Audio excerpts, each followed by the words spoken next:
Platform में कैसे आई, how I came to Krishna consciousness, ये शेयर करूंगी। सबसे पहले तो मुझे आज भी यकीन नहीं हो रहा कि ये सब कैसे एक सपना लगता है।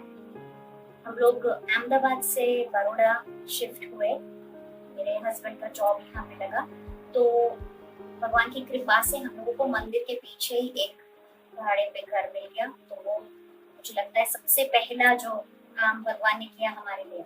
तो वहां से जब हम लोग एवरी शाम हम लोग मंदिर आते थे, समटाइम्स लाइक आरती अटेंड करते थे और खिचड़ी प्रसाद वो हमारा फेवरेट हुआ करता था। तो हम लोग खिचड़ी प्रसाद लेते थे, आरती अटेंड करते थे और घर जाते थे। तो इस तरह से थोड़ा थोड़ा हमारा इंटरेक्शन सबसे पहले शुरू हुआ वहाँ से। और हम लोगों को शाम की वो आरती बहुत अच्छी लगती थी। उसके बाद मेरे हस्बैंड को सऊदी अरेबिया जॉब मिल गया थोड़े 1-2 साल के बाद। तो हम लोग भी वहाँ पे चले गए और वहाँ पे जहाँ पे मैं सर्विस करती थी, वो स्कूल की जो प्रिंसिपल थी, उन्होंने हमें कुछ 4-5 छोटी प्रभुपाद की बुक्स दी। तो वो हम लोगों ने पढ़ना शुरू किया। 1-1, 2-2 पेज हम लोग शाम को जब दिया करते थे तब पढ़ना शुरू किया हमने। और तब हम लोगों को थोड़ा थोड़ा इंटरेस्ट हुआ और हमने राधानाथ स्वामी महाराज के थोड़े प्रवचन सुनने शुरू किए। और हमने एक राधानाथ स्वामी महाराज का वृंदावन यात्रा भी देखा। तो हम लोगों को, सब लोगों को वृंदावन जाने की बहुत इच्छा हुई। हम लोग कभी वृंदावन नहीं गए थे, तो हमने सोचा कि चलो नेक्स्ट वेकेशन जब हम लोग जाएंगे तो हम लोग वृंदावन जाएंगे।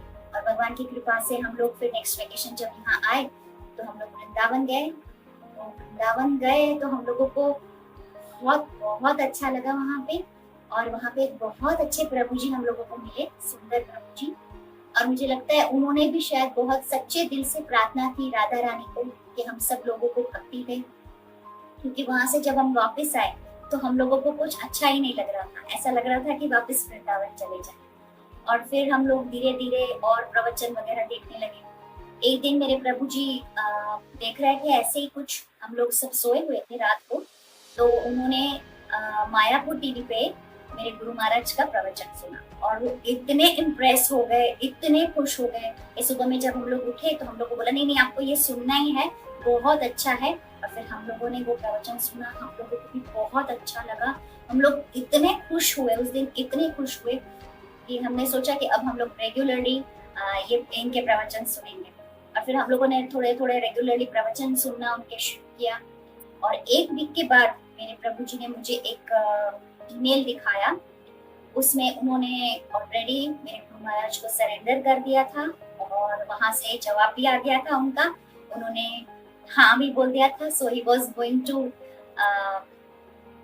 गेट इनिशिएशन फ्रॉम हिम और उन्होंने मन से उनको अपना गुरु मान लिया था। तो लाइक आई वाज शॉक्ड, मुझे पता ही नहीं था। और मैं सोच रही थी कि ये गुरु, क्योंकि तब मुझे ऐसा लगता था कि नहीं गुरु ने नहीं, मैं और मेरे भगवान, बस मुझे बीच में कोई नहीं चाहिए।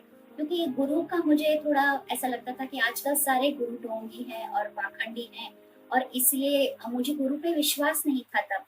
और उस पर मुझे एक कथा याद आ रही है, मैंने कुछ दिन पहले एक प्रवचन में सुना था। उसमें ऐसा है कि एक बार गुरु नानक जी वो जगन्नाथपुरी गए और वहां पे वो जगन्नाथ जी के सामने खड़े थे और जगन्नाथ जी के सामने खड़े होके वो हाथ जोड़ के अपने गुरु की वंदना कर रहे थे, अपने गुरु की बड़ाइयां कर रहे थे। मेरे गुरु तो ऐसे हैं, मेरे गुरु तो तारनहार हैं, मेरे गुरु ने इतने सारे लोगों की जीवन की नैया पार करा दी, और मेरे गुरु तो ये वो, ऐसे करके वो अपने गुरु के ग्लोरिफिकेशन कर रहे थे। तो वो जो सब वहां पे पंडित थे वो लोग सुन रहे थे और वो सोच रहे थे कि ये जगन्नाथ के सामने खड़ा है, उनके ग्लोरिफिकेशन करने के बजाय वो अपने गुरु की बड़ाइयां कर रहे हैं। तो उन्होंने बोला उनको, देखिए ये जगत के नाथ हैं, ये जगन्नाथ है, आपको उनके गुणगान गाने चाहिए और आप अपने गुरु के गुणगान गा रहे हैं। तब गुरु नानक देव जी ने उनसे पूछा कि क्या आप आग को हाथ में ले सकते हैं? तो सब सोचने लगे आग को कौन हाथ में ले सकता है, आग को हाथ में लेंगे तो हाथ जल जाएगा। तो उन्होंने बोला कि नहीं, हम आग को कैसे हाथ में ले सकते हैं? तो गुरु नानक देव जी ने कहा मैं ले सकता हूँ। उन्होंने कहा आइए मैं दिखाता हूँ। फिर एक जगह जहाँ आग जल रही थी वहां पे वो सब लोग को ले गए और बोले कि ऐसे हाथ में अगर मैं आग लूंगा तो मेरा हाथ जल जाएगा, तो आप कृपया मुझे एक लकड़ी दीजिए।